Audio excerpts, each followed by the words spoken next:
Welcome to NYC Now, your source for local news in and around New York City from WNYC. It's Tuesday, August 5th. Here's the morning headlines from David First. The New York City Department of Health says a third person has died of Legionnaires' disease in the city, tied to an ongoing cluster of the illness in and around Harlem. The department now says 67 people have been diagnosed with Legionnaires in or near the neighborhood since late July. Legionnaires' disease is a type of pneumonia caused by a bacteria which grows in warm water.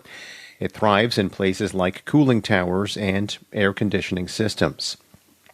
Officials say if you live or work in the area and are experiencing flu-like symptoms, you should contact a healthcare provider immediately.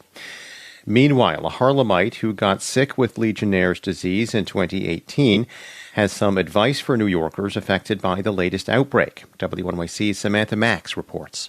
George Yates says he hadn't heard of Legionnaires' disease 7 years ago when he came down with a bad cough and a fever that wouldn't go away. It wasn't until he went to the hospital that he realized it was more than just a case of the flu. Yates says he felt better after about a week in the hospital. He says anyone who feels sick should get medical help like he did. You can't ignore what your body's telling you. If your body is not getting rid of a fever, then it could be serious. And so I decided to go in, and thank God I did. Yates sued the owner and operator of a cooling tower he says caused his illness and won an undisclosed amount of money. New York City is opening the first homeless shelter for transgender people in the country. WNYC's Karen Yee has more. The shelter is located in Queens and will serve 150 homeless people who identify as transgender or gender-nonconforming. The city says it's a way to better serve a population that is more likely to be homeless.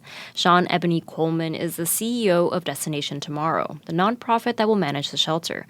He says the facility is a huge investment by the city at a time when the trans community has been targeted by the Trump administration. We are now in a climate where it's almost okay to disregard, disrespect, and dehumanize trans people. Coleman says the Long Island City Shelter will have an on-site psychiatrist, offer housing help and culinary classes, and it will make sure people's gender identity is respected.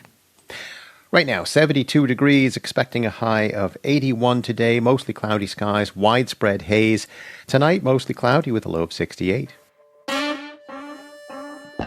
Thanks for listening. This is NYC Now from WNYC.